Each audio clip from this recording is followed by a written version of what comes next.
So this introduce to you Wayne Gatfield. Wayne is the president of the Bolton Lodge in the Northwest. He's joint vice president of the Northwestern Federation. Is the editor. You ought to. Yes. I have to put a little advert somewhere, don't I? He's a student of the original teachings and a very good speaker, a national speaker. And his theosophy is well known wherever he goes. He travels a lot because he's not only a good student, he's a good speaker as well. And I'm sure that you're going to enjoy what he's going to say. He's really interested in Buddhism and their teachings, deism as well. He writes poetry and written a number of books. I think you name it, Wayne takes an interest in it. He was a gardener in the early days and then went on to study for information technology in its early days. And with that, no, his title isn't there, but I'm pleased because his full title is The Great Dire Heresy. Wayne. Thank you.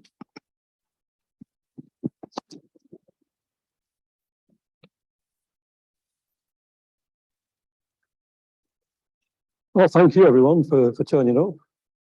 I can see myself on the screen, that's not very pleasant, but never mind. Well, the music was from Hani Rami, one of my favourite composers, and the cello was Debrowa Kazucha, K-Z-O-C-H-E-R. They're both from Poland. And I just love her music. You know, I really love her. Not romantically, I just kind of, but I love her music, and I asked Damon to play that. It actually brings me to tears, but I didn't cry then, so you're okay. Anyway, the Great Dire Heresy. In this world where complexity rules, it seems we are moving further and further away from simplicity.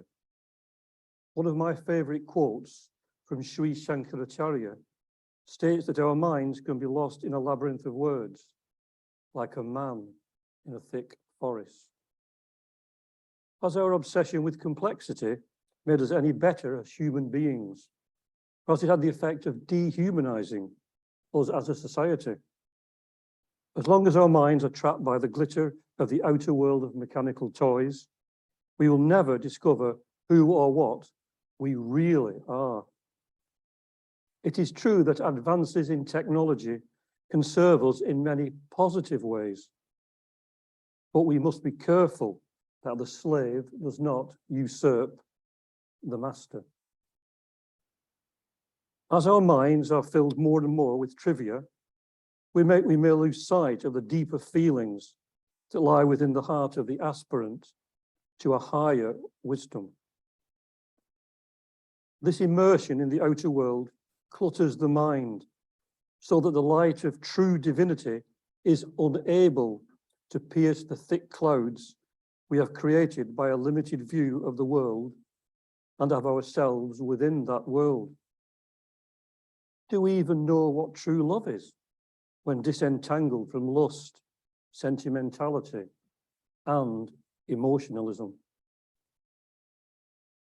That the world is in such a sorry state is a result of the great dire heresy of separateness that weans us from the rest, as the voice of the silence, translated by H.P. Blavatsky, tells us. The unifying idea and inspiration is that we all share the same spirit. We are all one, in essence, in our essential nature. Orthodox Islam and Christianity in particular attempt to win over converts to their particular religions, therefore reinforcing this heresy of separateness. We need to come to realize that the same divinity animates Christians, Muslims, Buddhists, Hindus, Jews, pagans, agnostics, and atheists. Coming to an awareness of this fact is the only thing that can manifest a true universal brotherhood of humanity. And it is this and this alone that can save the world from sinking deeper into the delusions that prevent us from becoming what we are in reality. The world that materialism has produced is not capable of revealing to us anything more than that which pertains only to the transitory personality and the personal self. This obsession consumes us so much that most of us live out this life believing that we are in this particular body forever. All of our time consists in pandering to the personal self, feeding it, clothing it, bringing up children, building a nest, etc., which is all very much centered upon the animal nature. To really come alive and awaken to the fact that we are truly spiritual beings with infinite potential, we must start to think of ourselves as much more than the physical. We must begin to see beyond the masks that we wear, that create the illusion that we are separate from everyone else. You know, the word, this personality comes from persona, which is a Latin word that means the mask. So when the word personality was developed, they must have known it was masking something. Otherwise, why would you call it a personality? If we can do this, we will experience the world with a greater clarity of vision, and therefore become aware of the insanity that this great dire heresy causes. This does not mean that we should abandon the things of the world, of course, and neglect our families and social duties. What we need to do is look at the bigger picture and realize what our priorities are once we start to act and think as immortal beings. What does this mean as regards our relationship with others, individually and globally? What does it tell us about the way we should treat our planet and all the flora and fauna upon it? Well, the worldview that we have is incredibly blinkered. Not many people are aware of the insanity that spreads through the collective consciousness of mankind. Ideas and actions that are harmful to ourselves and the environment are considered normal by the standards of modern day morality. And those ideas and actions that are beneficial to ourselves and the environment are looked upon as impractical and in some cases insane. My favorite saying by Plato is, "Heaven-sent madness is preferable to man-made sanity." Heaven-sent madness is preferable to man-made sanity, because sanity is man-made. You know, we have to act and think in certain ways to be regarded as being sane. If we act differently, if we act spontaneously from a higher self or a divine self, we are regarded as being insane. So it's a topsy-turvy world, and we must be more than grateful to those individuals and groups, like the Theosophical Society and others, that are working hard on many different levels to help us all onto a greater appreciation of our spiritual and social responsibilities towards our planet and all that lives upon it. It is impossible to envisage all the beneficial effects that a realization of our oneness with all things will bring to us. But we can at least be certain that it will transform our view of the world and all that is part of it. The short-sighted view of the world leads to an obsession with accumulating wealth and the fact that we only remain here in this particular personality for a few decades. We're only here for a short time. We're only visiting this planet, if you like. People will cheat, lie, steal, and even kill to obtain money to regale the transitory self, unaware of the workings of karma and reincarnation, which will eventually bring them to a point where they'll be forced to face the consequences of their actions. Now, the masters stated that they wanted a brotherhood of humanity, a real universal fraternity started. That was the reason that the Theosophical Society was brought into being, not to revel merely in intellectual luxury and the accumulation of facts caught up in the dead letter, not just to preach to the converted, but to help humanity. So what can heal us, reanimate us? What can make us remember what we truly are in essence? Again, Plato states that all true learning is merely recollection. All true learning is merely remembering. We know it all. We just have to bring it back into our consciousness and remember what we are. It is seeing that multiplicity is an illusion, that behind the countless masks there is one being, just one reality. You see, what we think we are is just a creation of the environment we live in. The education system, the media, all mold us into something that is envisaged by others, who on the whole have no real understanding of spirituality. Materialists, they make all the rules and regulations. So we don't live spontaneously under the guidance of our higher self. Orthodoxy attempts to turn us into automatons. We lose sight of the beauty of life, of the beauty that lies at the heart of the universe, and each one of our hearts collectively and individually. So we must open the eye of the spirit and see the world as it really is, not as we are made to see it through a glass darkly. The Bible says, "For now we see through a glass darkly, but then face to face. Now I know in part, but then shall I know, even as also I am known." That's from the 1 Corinthians 13:12. Time passes, all is evanescent, but the moment lasts forever. Live in that moment, that beauty that is frozen in time. The moment you heard the skylark sing as it soared into the heavens. The moment you saw the first flower of spring, or held your breath at sunset, or perhaps when you looked into someone's eyes and knew they were so much more than the world would have us believe. Isn't that what love is? And the eyes are the windows of the soul. There are no veils when our hearts are open to beauty and to the light that is a silent alchemy in our lives. Such a vision heals the benumbed soul and leads us into a vision that is purely heart-centered. H.P. Blavatsky, in an article, 1888, writes, "In a garden of sunflowers, every flower turns towards the light. Why not so with us? We're all like little flowers, flower children," they used to say in the old days, the flower power days. It's like a garden here, like a garden. All these little flowers, all different. It's beautiful. So we are as much a part of nature as a tree or a flower, but on a higher level. We are unfolding like a flower into the light of our true nature, to awaken to what is truly beautiful and eternal.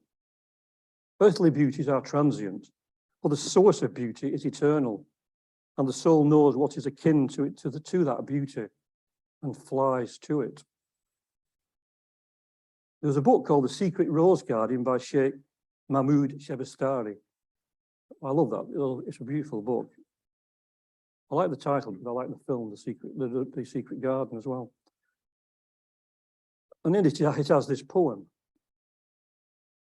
The past has flown away. The coming month and year do not exist. Ours only is the present's tiny dot.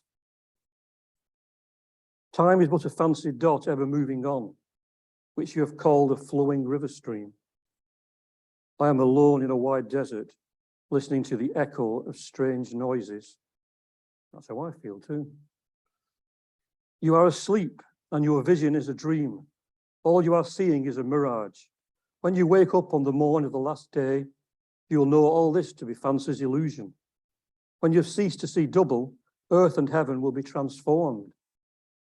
When the real sun unveils his face to you, the moon, the stars, and Venus will disappear. If a ray shines on the hard rock, like a wool of many colors, it drops to pieces. Don't quite understand that one, but if the world is an imaginary figure, a diffused shadow of the infinite, one breath created the worlds of command and all living things.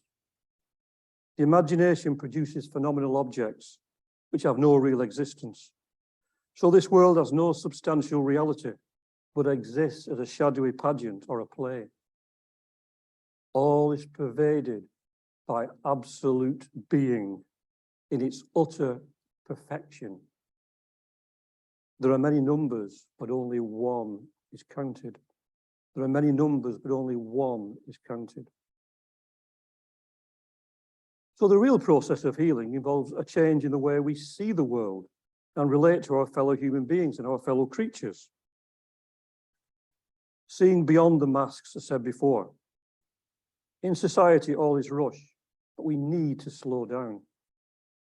The last words of William Quan Judge were reported to be, there should be calmness, hold fast, go slow.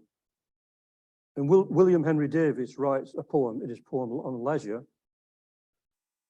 What is this life if full of care?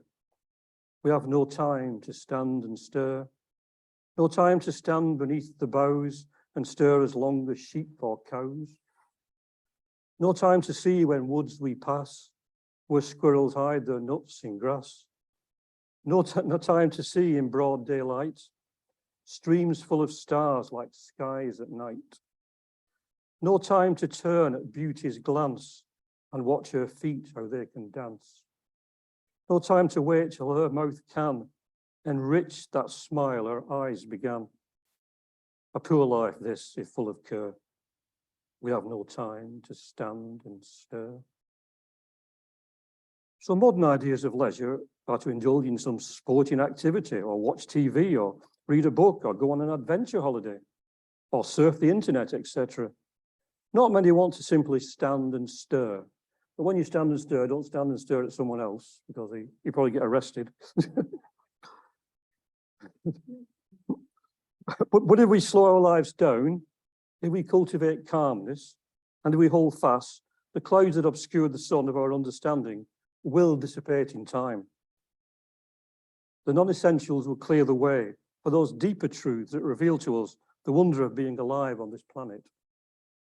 How beautiful indeed to notice that fugitive flower in the hedgerow, turning towards the light of the sun, or hear the sound of the cricket singing amidst the long grass in the summer heat, or to gaze long into the blue sky and to watch the cloud shadows scuttle across the meadowlands. These things are often missed by those engrossed in thought or staring at their mobile phones or tablets. I've noticed people in the countryside like this, you know. There's something that started in Japan known as Shinrin-yoku. This means forest bathing. Go out into the woods and feel the positive vibes there while walking mindfully and slowly. I tried that yesterday when I was at Castle Howard, and I got a nice picture of the sun through the trees. It's on my Facebook page. If we calm our minds, we become aware of many things that are invisible to us at the moment. Of course, if we have demanding jobs or a family to look after, we have to keep on our toes and manage our affairs effectively. And it is important to exercise our bodies as well as our minds. There's nothing wrong in enjoying entertainment of the right kind, of course. But we must also make room to slow down. If we do, we alter our focus and the world changes for a while. Let us walk in a leisurely manner and with a calm mind. Max Herrmann, in his poem Desiderata, writes, "Go placidly amid the noise and the haste, and remember what peace there may be in silence." Of course, we know the book, The Voice of the Silence. The Theosophical masters also state, among other things, that we must have silence for certain periods of time to enable nature herself to speak to him who comes to her for information. So silence of the tongue and silence of the mind, so that not only can we hear the gentlest sounds of nature, but also the promptings of the spirit within us. If we become the eye of the storm of life that surrounds us, It is almost like sitting on a hilltop and looking down at all the cacophony. Even our footsteps through woodlands mask so much. It is not until we stand still that we become aware of many subtle sights and sounds that would otherwise have been missed. So we should stand or sit for a while and be silent. So many of us go into the countryside with friends and talk constantly. There must be time to be quiet and listen. The book of nature has much to impart to us. We walk slowly and mindfully in a crowd even, that rushes to nowhere. I know when I was sometimes in the city, I do this as an exercise. I can slow down and everything seems to be rushing around you. It's a completely different vision or view of people. Everything rushes around you. You're like the center of that storm, the calm center of the storm. So we actually experience a change in our consciousness and worldview. We become the watcher, always acting from that calm center that is the same in heat and cold, joy and sorrow, life and death. As H.P. Blavatsky tells us, immortality is but one's unbroken consciousness. Immortality is but one's unbroken consciousness. Take the time. Not very far to go. Slowing down gives us a chance to take stock of any situation. We see more, we take more in, we are aware of more. More things. Right, that may have flashed through our mind and now become visible. One of my favorite books is the Book of Tea by Okakura Kakuzo. Pardon my Japanese. I always speak foreign languages in a Northern English accent. So he says in his Book of Tea, meanwhile, let us have a sip of tea. The afternoon glow is brightening the bamboos. The fountains are bubbling with delight, and we saw those yesterday. The soughing of the pines is heard in our kettle. Let us dream of evanescence and linger in the beautiful foolishness of things. So we take life too seriously. There are many tragic things in the world, and if we clear our lives of all the trivialities, we may see them from the perspective of our eternal self and see how foolish are most of our worries. Evanescence is a dream. We are immortal beings in reality, though our shadow selves come and go like bubbles upon a stream. So to sum up and recap, the masters write about the great orphan humanity. And there's a poignancy to that, like the Japanese concept of mono no aware, the beauty to be found amidst the transience of life. So we have lost our contact with our spiritual nature, and this creates the illusion of separateness that the voice of the silence describes as a great dire heresy. It explains why people in general seem so antagonistic to each other. To be truly human, we need to be humane. Any religion or way of thought that entertains any kind of violence towards man or beast is invalid and useless, as it is promoting separateness.